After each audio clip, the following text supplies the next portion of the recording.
لاسانی ماډل سکول امبیلې د بوایز سکول د کامیابی وروسته د والدینو په اصرار په امبیله کې د ګرلز کیمپس افتتاح وکړه. د ګرلز کیمپس باقاعده افتتاح ماهر تعلیم هیډ ټیچر امبیله بالا محمد صلاح وکړه. د افتتاح په موقع پرنسپل لاسانی ماډل سکول انورزاده، ساينس ټیچر امبیله عمر رحیم، ټیمو غدیزی، اختیار حسین باچا، د جماعت اسلامی رهنما عبدالغفور او د ویلیج کونسل امبیله یوت کونسلر محمد الیاس هم موجود وو. تقریب ته د هتاف په وخت پرنسپل انورزاده ووی چې په امبیله کې د لاسانی سکول بوایز کیمپس د کامیابی وروسته موږ د والدینو په بېحده اصرار دا قدم پورته کړو، ځکه چې په پوره یونین کونسل کوګا کې د جنکو د معیاري تعلیم لپاره پرایویټ تعلیمي اداره نه وه. هغوی ووی چې په موجوده وخت کې د جنکو تعلیم ډیر لازمي دی، خو په امبیله کې د جنکو د سکول د نشوالي د وجې د دې ځای ماشومان تعلیم نه محروموي. پرنسپل انورزاده ووی چې موږ د ګرلز کیمپس لپاره جدا بلډینګ جوړ کړي او د دې لپاره مو اعلی کوالیفاید فیمیل سټاف هایر کړي.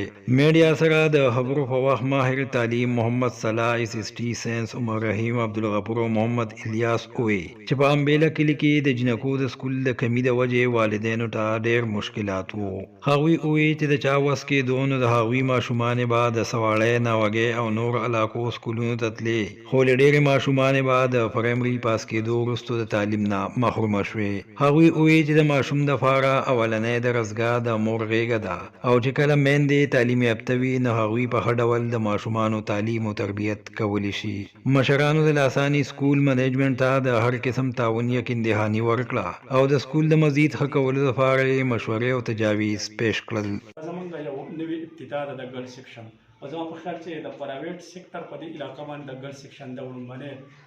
ابتدا ده چې آغاز چې کوم دی الحمدلله موږ د نن کوو. زه به د خپل بوایز سیکشن حوالې سره څو خبرې وکړم چې هغه موږ الحمدلله 13 کال نه چې کوم دی په یو ډېر ښکلي انداز باندې چلولی دی. موږ سره ښه کوالیفاید سټاف او ښه بهترین مینجمنټ و او د هغې چې کوم دی انشاءالله امید لرو چې بورډ اگزام زموږ روان دی د هغې به بهترین نتایج راځي او تاسو موږ ټول به چې کوم دی ګورو. ورسره د دغې لوور لیول چې کوم دی د هغې زموږ بهترین نتایج چې کوم دي د دل چې کوم رزلټ وته دی هغه ټولو به تاسو کتلی. ډېر زیات امپرومنټ چې کوم دی ماشومانو کې راغلی د هغې چې کوم تعلیم سره هغه مینه محبت هم پیدا شوی دی. نو د دغې هر څه په تناظر باندې چې دغه هر څه موږ وکتل او موږ چې کوم دی هغه خپل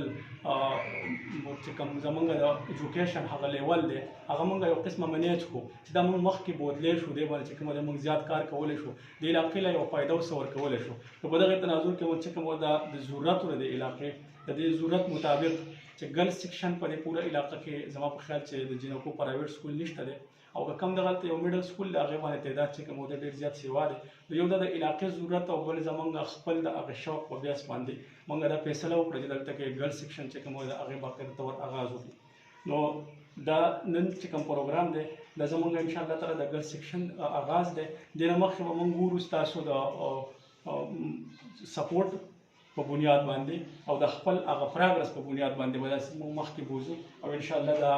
ایجوکیشن چې څنګه د میل دپاره ضروري دی د سړو دپاره ضروري دی دغسې د جنکو دپاره د فیمیل دپاره هم ضروري دی. چونکې موږ د داسې علاقو سره تعلق ساتو چې هلته کې که فرض کړه بوایز ایجوکیشن خو وي خو ګرلز ایجوکیشن چې کوم دی هغې ته موږ ډېر اهمیت نه ورکوو یا چې کوم دی موږ سره هغه فیسیلیټي هم دی او د هغې دا وجه ده چې کله زموږ ګرلز چې کوم دی هغه ان ایجوکیټډ پاتې کېږي او چې څومره ګرلز ان ایجوکیټډ دي زموږ فیمیل ان ایجوکیټډ دي نو یو معاشره بیا موږ چې کومه ترقي نشو کولی. یوه معاشره هم چې کومه دی د ښځو د ایجوکیشن نه علاوه ترقي نشي کولی. نو څنګه چې په نورو علاقو کې ګرلز ایجوکیشن روان دی خلک چې کوم دی یو پراګرس طرف ته روان دي او په دې کې مقابله کوي کمپټیشن دی. نو موږ غواړو چې دا زموږ دا علاقه دا ریجن چې کوم دا موږ په هغې صف کې شامل کړو او څنګه چې نورې علاقې روانې دي په ایجوکیشن باندې بوت ایجوکیشن چې میل فیمیل دواړه روان دي نو موږ خپله علاقه انشاءالله تعالی دا موږ موضوع په دغه سب کې به ودرو او څنګه چې د نورو علاقو د ایجوکیشن لپاره پرمختګ روان دی نو هغې سره موږ بلکل شریک کوو انشاءالله په سیم سب کې به ودرو. نو دې حوالې سره زموږ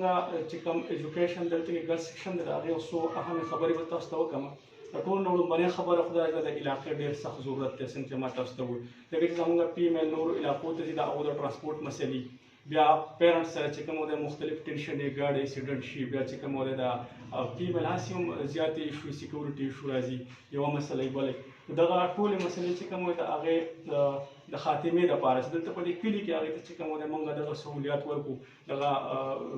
سکول ورته دلته کې پرووایډ کړو زیمه چې دا پیرنټس په دغه ټینشن نه خلاص شي او دغه کم چې زمونږ ماشومان دي هغه به دلته په خپل کور باندې به ورته انشاءالله تعالی هغه تعلیم چې بل ځای کې هغه دی هغه به ورته دلته کې موږ پرووایډ کوو. نو لومبنۍ خو دا د علاقې د ضرورت خبره. دویمه خبره ده چې انشاءالله دلته کې به موږ څنګه زمونږ یو پښتون سوسایټي ده د دې علاقې خپل یو روایت دي او الحمدلله زه هم د دغه سوسایټي سره تعلق ساتم ځکه چې بونیر او سوات دا ټول یو خلک دی یو زمونږ طریقه کار دی. نو انشاءالله دلته چې کوم سیستم وي هغه به انتهایي باپرده به هم وي او ښه ستاسو د پوره اعتماد سره به که څه نمونه مسله هغې کې وه یا چاته څه نمونه کمی ښکارېدو نو بالکل موږ د هغې لپاره جوابدهي یو. تاسو چې کوم دی اینی ټایم موږ سره رابطه کولی شئ. د تعلیم په امبهله کې چې دی نو سیسټم و بیا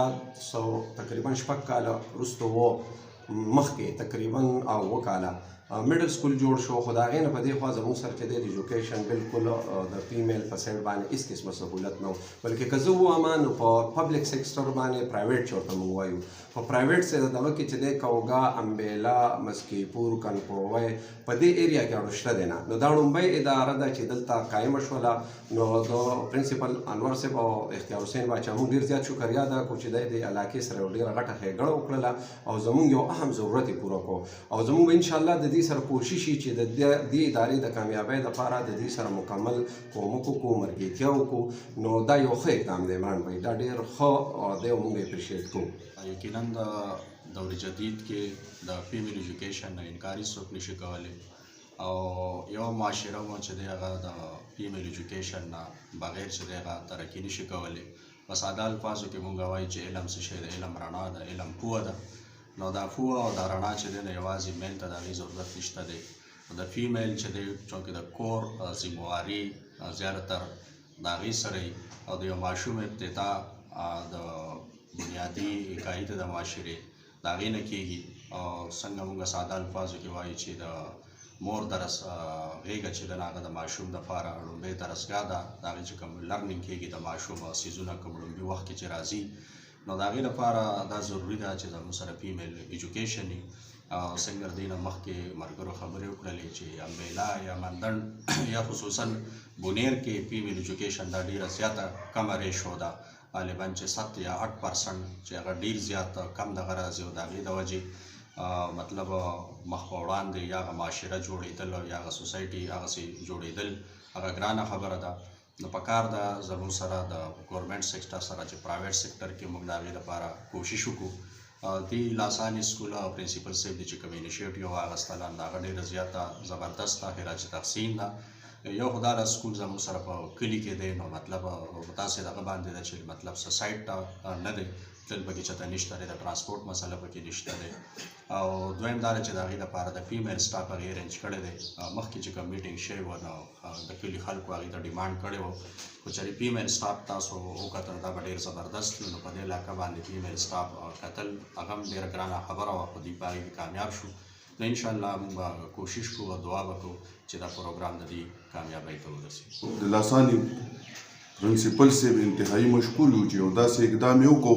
ځکه چې د دنیا جوړېدو سره